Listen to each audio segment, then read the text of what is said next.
também, né? Porque são teorias que se baseiam na produção do significado e nas suas representações mentais. Então, o Latour diz que a realidade existe, né? A realidade é a existência material do mundo para além das formas da apreensão humana, né? Portanto, a realidade é a nossa condição de existir, pensar, criar e viver. O espanto de Latour reside na desmaterialização operada por uma razão semiótica, que passou a considerar como objeto das ciências humanas apenas o significado, como se ele pudesse pairar sobre o real, como um mundo à parte, habitado apenas pelos humanos. E tem um autor que eu gosto muito, acho que muitos de vocês também gostam, eu ensino nas minhas disciplinas, que é o Geertz, né? Que é um dos, embora eu continue gostando muito dele, né? As etnografias são maravilhosas, é um autor fantástico, mas ele, por exemplo, é um autor bom para a gente demonstrar essa desmaterialização, né? Ele é o autor da famosa afirmação, né, de que o homem é um sujeito suspenso numa teia de símbolos que ele próprio construiu, né? Então, essa metáfora, veja como ela evidencia essa razão semiótica. Embaixo dessa teia não tem nada. A gente está suspenso numa teia de símbolos que nós mesmos construímos. Isso desmaterializa, né, a base material da realidade. A realidade é puro, né, puro significado.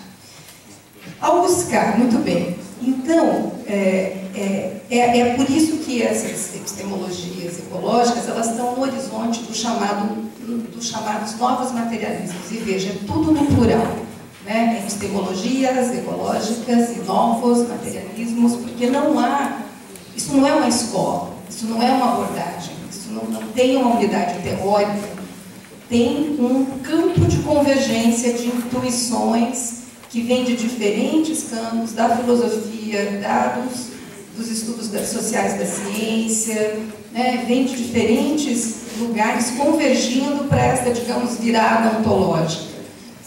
Mas, portanto, buscando demarcar esse campo de convergência, é isso que nos permite estabelecer uma série de aproximações entre os postulados e conceitos que vêm sendo formulados por essa tendência do pensamento contemporâneo e as perspectivas sobre esse modo de conhecimento que estamos chamando de epistemologias ecológicas. Uma primeira aproximação está no esforço de ambos para incluir no plano da produção de conhecimento as bases materiais da vida, que em grande medida foram desconsiderados pelo idealismo construcionista. Na contramão das divisões entre matéria e pensamento e entre corpo e razão, que se estabeleceram como princípios fundantes da ciência moderna hegemônica, os novos materialistas vão chamar a atenção para a matéria e o corpo como operadores do conhecimento. Sua crítica, por sua vez, vai no sentido de uma reformulação do materialismo histórico, destacando alguns pontos sérios que, ainda que presentes nas análises, deixaram de ser considerados por conta do caráter da imaterialidade que o pensamento assumiu no contexto moderno ocidental. Neste sentido, vale a pena considerar, por exemplo, as propostas de um blog, e isso é uma característica desses rapazes, jovens filósofos, novos materialistas, eles todos escrevem em blogs, em regimes de liberdade de conhecimento, e publicam em open source, enfim, né, toda uma galera da nova geração mesmo. Tem um blog que se chama Materialismos. E nesse blog, por exemplo, tem uma boa definição, né, da ideia de materialismo. Ele diz assim: o programa radical do construtivismo social jamais deixou de deparar-se com um resto, né, que punha novamente à baila noções de objetividade, corpo e matéria. Existe, em particular, uma tendência crescente a realizar o projeto imanentizador da modernidade através de um repensado de um materialismo, onde justamente o problema que vem a contar como matéria é o que se torna objeto do esforço filosófico. Uma segunda aproximação, ainda do diálogo com os novos materialistas, está referida à simetria entre as coisas e o pensamento, os seres humanos e os não humanos, os processos históricos e os naturais. Neste ponto de inflexão, vamos encontrar a confluência de pensadores como Manuel Belanda, artista visual e filósofo mexicano, que há 4 décadas trabalha nos Estados Unidos, e o antropólogo Arthur Escobar, colombiano, que lecionou por longos anos na Colômbia e também nos Estados Unidos. Ambos vão enfatizar a simetria como a dimensão central das relações entre os humanos e as coisas, por meio dos conceitos de ontologia simétrica e de alternativa simétrica do Escobar, ontologia simétrica do Belanda. Assim, ao formular a noção de epistemologias ecológicas como um campo de debates, buscamos incorporar estes conceitos filosóficos e antropológicos como uma contribuição importante para fundamentar o reposicionamento existencial e epistemológico do humano face aos demais organismos que habitam o mundo, partilhando o ambiente comum. A reivindicação de uma ontologia simétrica formulada no âmbito do novo materialismo vem exigindo um trabalho intenso de superação, tanto do construtivismo filosófico, que toma o conhecimento como uma construção mental, que tem seu modo próprio de funcionamento, independente de sua base material, quanto do idealismo, para o qual o conhecimento é tomado como uma representação do real, que se processa por meio da operação lógica de abstração e distanciamento do seu objeto empírico.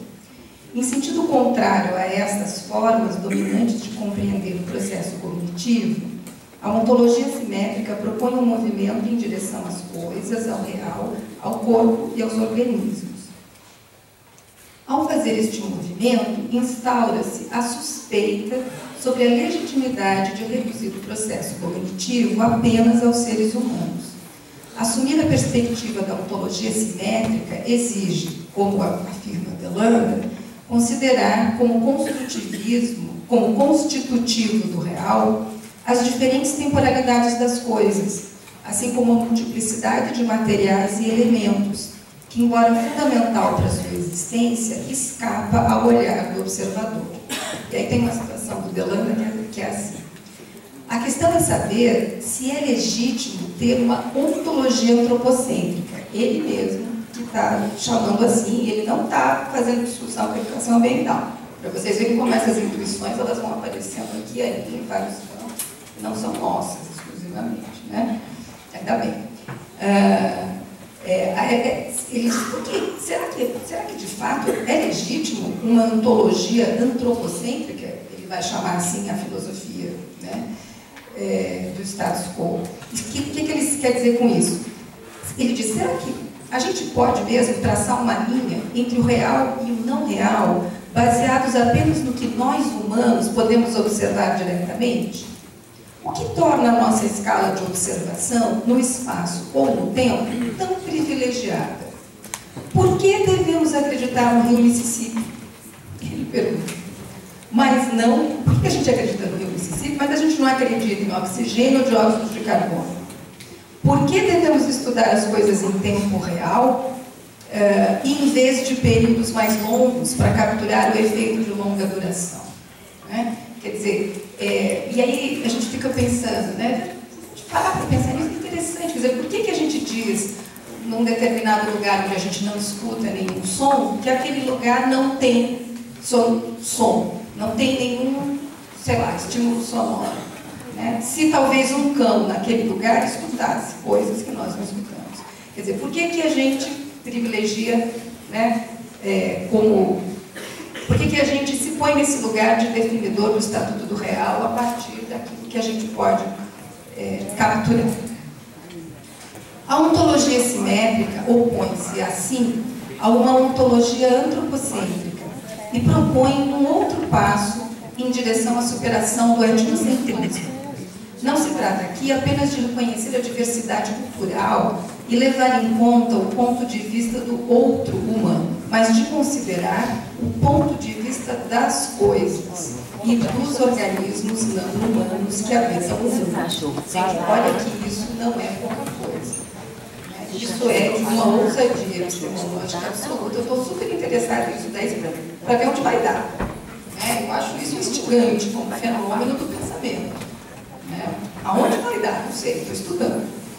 O que está em questão é a linha de separação entre natureza e cultura. que demarcaria duas ontologias opostas e intransponíveis. Ao desfazer esta linha, os novos materialistas reconhecem que os não-humanos também estão abertos ao mundo e, por isso, são capazes de penetrar o mundo de outros seres. Negam, portanto, a diferenciação estabelecida por Heidegger de que, e aqui é uma citação do Heidegger, a pedra é sem mundo, o animal é pobre em mundo e o ser humano é formulador de mundos. Bom, isso é a base do nosso humanismo, né, desde o século XIX. Não é? Eu sou psicóloga, também aprendi com Freud algo muito semelhante, né, sobre esse estatuto de quem formula mundos, né, é o humano. Só que do ponto de vista dessa virada ontológica, ou da simetria ontológica, a gente pode afirmar que a pedra possui sim um mundo. E se a pedra possui um mundo, torna-se legítimo colocar-se desde o ponto de vista da pedra. Ou ainda, perguntar-se qual o lugar que nós humanos ocupamos no mundo dos demais seres e organismos não humanos que compartilham o mesmo ambiente. A proposta de uma ontologia simétrica repercute no campo antropológico como um fundamento, uma crítica radical ao multiculturalismo. Se as coisas e organismos não humanos possuem mundos e criam um campo de ação com outros seres na sua vizinhança, torna-se imprescindível alargar o horizonte relativista, de modo a incluir o ponto de vista dos não-humanos. Ou seja, a partir dessa perspectiva, o relativismo se estende para além das culturas, de forma a incluir como sujeitos do conhecimento aqueles que o dualismo ontológico, natureza e cultura, objetivou, negando-lhes qualquer agência no campo epistemológico. Como propõe Viveiros de Castro, a epistemologia objetivista, que predomina na sociedade ocidental, deveríamos contrapor o pensamento xamânico ameríndio, como outro modo de conhecer. Aí vem a ideia das cosmologias. No jogo epistemológico ocidental, conhecer define-se fundamentalmente como um processo de objetivação, em que o sujeito se constitui ou reconhece a si mesmo nos objetos que produz. A esta forma de conhecimento, Viveiros de Castro contrapõe o xamanismo ameríndio, para o qual conhecer é personificar, tomar o ponto de vista daquilo que deve ser conhecido, daquilo ou antes daquele, pois o conhecimento xamânico visa um algo, que é um alguém, um outro sujeito ou agente.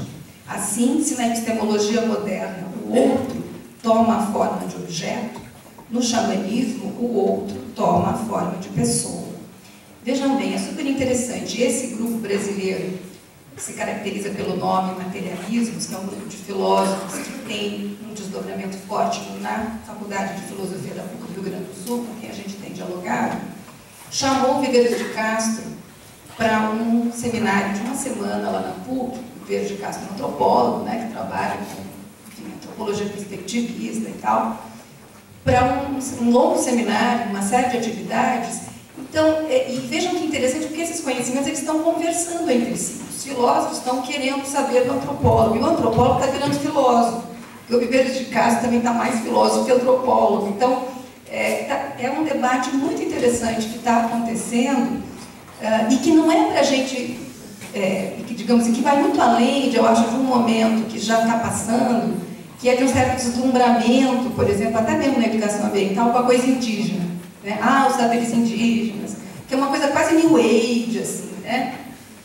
Agora, é muito mais interessante agora, a maneira como isso está sendo colocado. Não é mais aquela coisa new age, deslumbrada, aquilo, né? Enfim, o que ficou fora do conhecimento ocidental agora volta e tem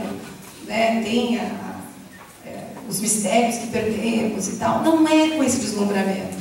E também não é dizer que todo mundo tem que virar ameríndio, entendeu? Porque, né? Não é nada disso. É somente um esforço de relativização, da gente poder compreender que há epistemologias diferentes, há modos filosóficos de pensar diferentes do nosso, ocidental, né? Moderno, e que, assim como esses modos indígenas, xamânicos de conhecer são uma epistemologia, os nossos modos de conhecer também poderiam ser pensados como cosmologias. Não é? É esse tipo de simetria que é esse jogo interessante que está aí no horizonte. Eu vou só concluir dizendo que, bom, as epistemologias ecológicas, então, encontram no xamanismo ameríndio um ponto de convergência que relativiza os procedimentos e protocolos das ciências modernas, naturalizados como prerrogativas exclusivas dos humanos e universalizadas para todas as culturas. Ao mesmo tempo, apostam num ideal epistemológico que, longe de reduzir o ambiente à condição reificada de objeto, sem vida ou intencionalidade, vai na direção contrária da sua subjetivação. Essa crítica ao distanciamento epistemológico com que opera a ciência moderna vai aparecer de uma forma ainda mais radical, e aqui eu vou introduzir e vou terminar, não vou desenvolver, também o pensamento do Tim Ingold, que é um autor que eu venho trabalhando no meu grupo de pesquisa já há algum tempo, que é um antropólogo escocês, um antropólogo inglês que mora na Escócia e é meio escocês, meio inglês. O Tim Ingold ele propõe um paradigma, um modo de pensar que retira, quer dizer, do pesquisador essa sua posição de observador externo, de um mundo de objetos fixos, e situa o pesquisador na convergência de linhas e fluxos de materiais que os atravessam, né, o cientista e a ciência, né, o real, e constituem como uma unidade generativa que a gente poderia chamar de mundo ou ambiente. Nessa perspectiva, a participação deixa de ser o oposto da observação e torna-se a condição para o conhecimento, assim como a luz é a condição para ver e o tato para sentir. O mundo que nos é dado observar é um mundo em movimento. O observador não olha a partir de um corpo que se situa como uma totalidade independente dos fluxos de luz, sons e texturas do ambiente, mas ao contrário, ele é atravessado por estes fluxos, nos quais lhe é dada a possibilidade de compreender o mundo. Como se pode observar, pela definição acima proposta, né, aqui trata-se de explorar um outro nível, uma outra camada da invenção ecológica. Né? Eu escrevi isso porque na FURG, no ano passado, quando eu falava também sobre esse assunto, aí eu me lembro que um colega perguntou: puxa, Isabel, mas você não trabalha mais, então, com o conceito de sujeito ecológico, agora você trabalha com o conceito de epistemologia ecológica? E eu fiquei respondendo, mas depois respondendo para mim mesma, pensando, falei, não é uma descontinuidade, são só diferentes planos de um mesmo fenômeno, né? Eu acho que da questão do sujeito, que continua me interessando, como é que esse fenômeno constitui objetividade e subjetividade, também como é que esse fenômeno ecológico pode constituir, né, tem uma potência de contribuir para a construção de uma outra epistemologia, né, ou pelo menos de um pequeno deslocamento no campo epistemológico contemporâneo. O último parágrafo, terminando. E vou escolher o último parágrafo, né? Porque tem muitos últimos parágrafos daqui a vocês. Tá. Então, eu vou só dizer quais são os itens que seguem, não vou desenvolver. Isso aqui eu selecionei para falar hoje, né, a parte introdutória de um artigo que está em vias de publicação, então logo vocês vão poder ler tudo isso com mais né, calma e com mais conteúdo, né, enfim, uma versão escrita. Mas daqui eu argumento por que epistemologias no plural, né, que eu já dei um pouco a resposta logo no início. Não é um campo, não é uma unidade, não é um campo teórico, não é uma escola, uma nova escola, não é isso.